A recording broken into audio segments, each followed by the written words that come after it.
Hey y'all, it is April 19th. I'm walking back from the phone shop, and so I just talked about how and why I joined the Navy, and now I'm going to talk about how I got my most interesting nickname in the Navy, which is John Wayne.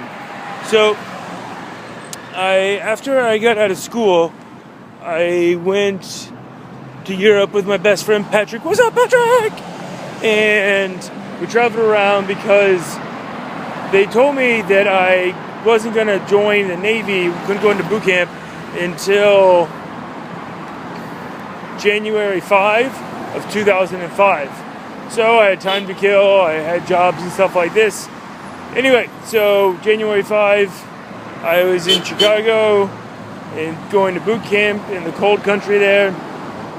And I had really mixed feelings how I wanted to join the Navy, if I wanted to become an officer, enlisted. And I talked to some people, and because I didn't want to do it as a career, it was just kind of a stopgap, fill in the blank, pay stuff off, which I already talked about.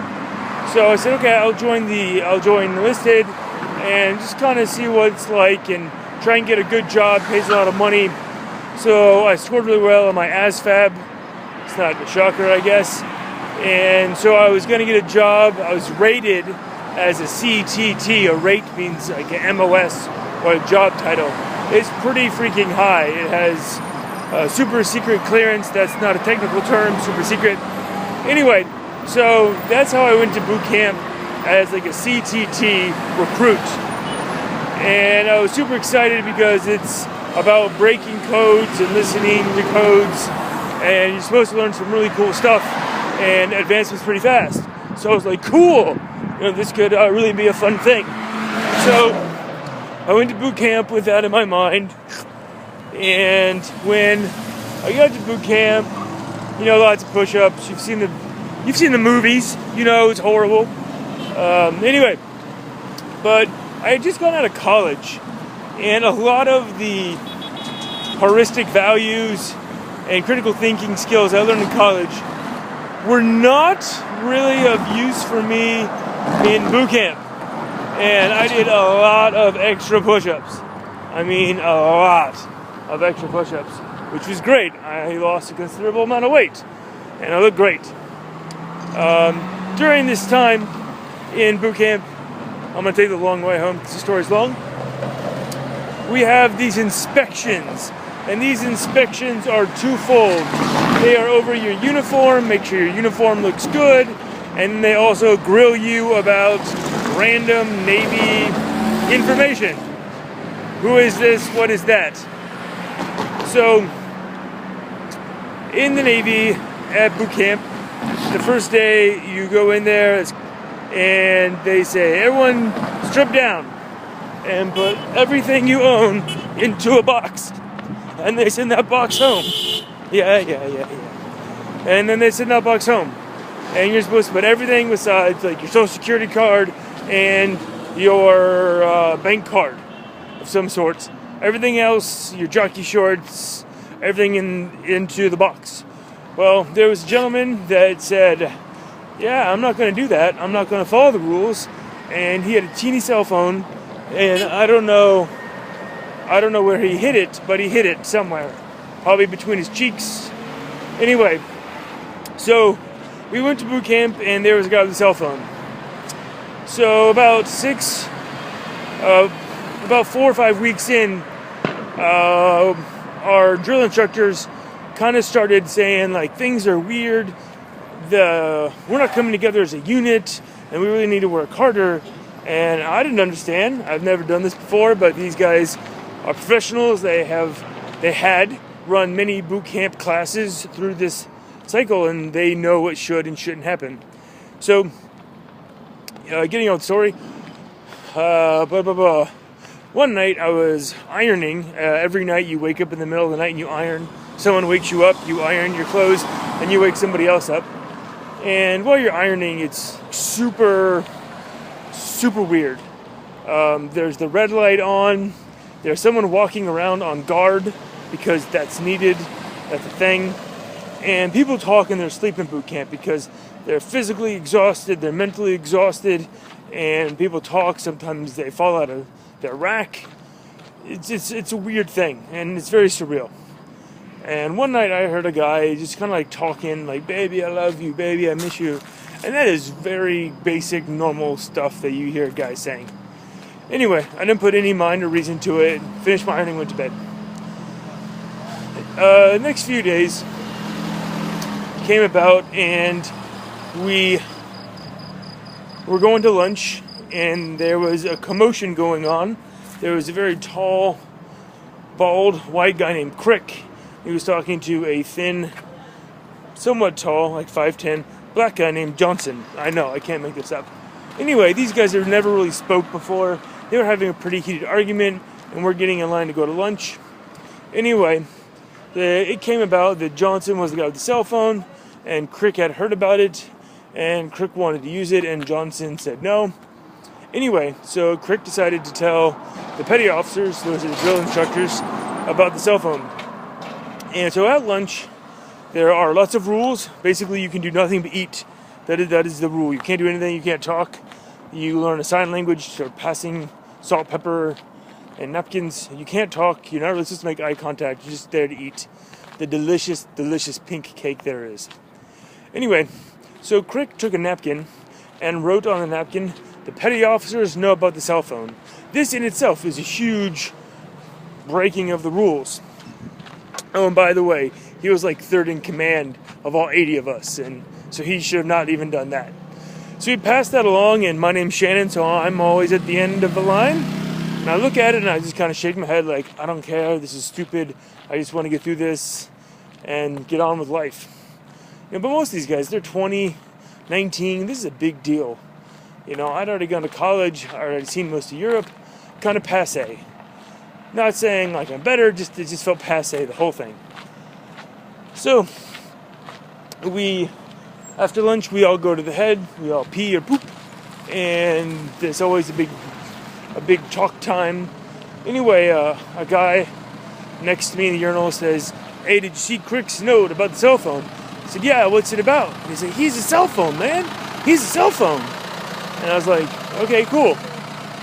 No big deal. I really didn't want to call anybody. Didn't have anybody to call. So, c'est la vie. We get back into the compartment. That's what we call the big room where we hang out and do push-ups and jump up and down. And our chief, big, giant black man has us sit down at forward IG, just like a seating pattern, and said, nobody's gonna get in trouble. I just want to know who knows about the cell phone.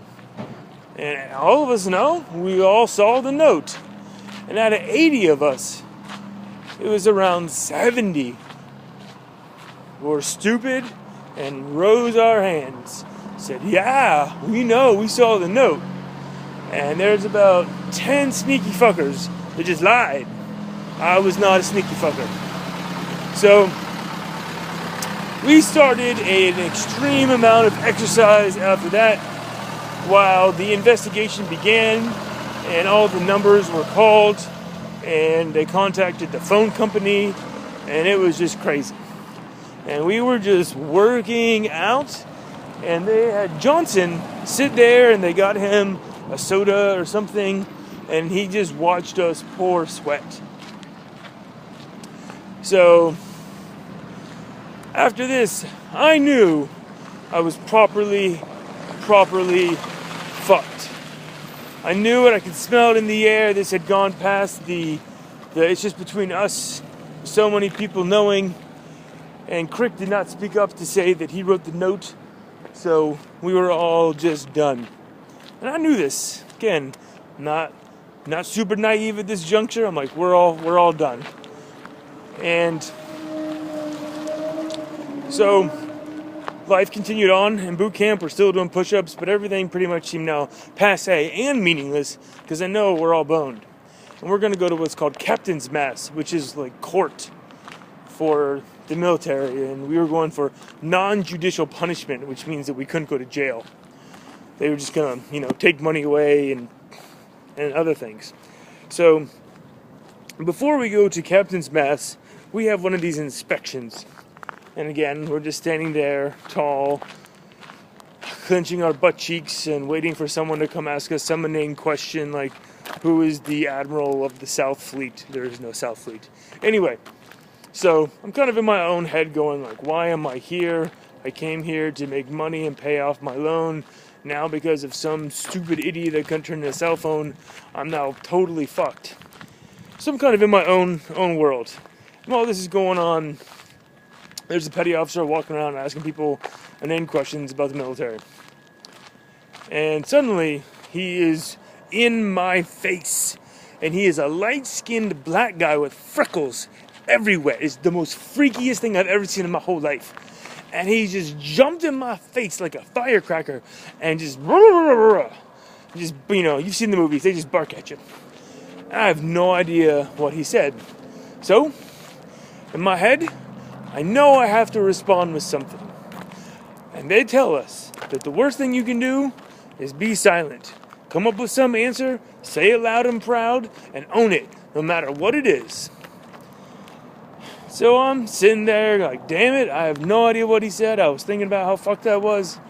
And in my head, I see John Wayne on a horse, just riding along, saying, sometimes you know, sometimes you don't know. I was like, damn right, I don't know.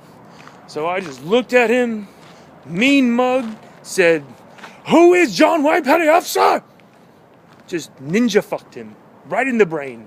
He jumped back half a foot and just stared at me, and I stared back, and he was done. Chief and the two petty officers had to cover their mouth, and they were laughing so hard because I was mean mugging him. I was staring him right in the face, just giving him the full I don't give a fuck treatment. He skipped 20 people, didn't ask them a single question because of that. Anyway, after that, my nickname was John Wayne. It ended up that the question they asked me was about the second in command of the base for boot camp, and he was, of course, at our captain's mass, and it got around that I had said his name was John Wayne, and during captain's mass, instead of getting yelled at by the captain, the executive officer came out from the bench and screamed at me and asked me all kinds of crazy questions, like, do I look like John Wayne? And he's like 4'10", and he's Filipino, so he's obviously not. So for the rest of boot camp, my name was not Shannon. It was John Wayne.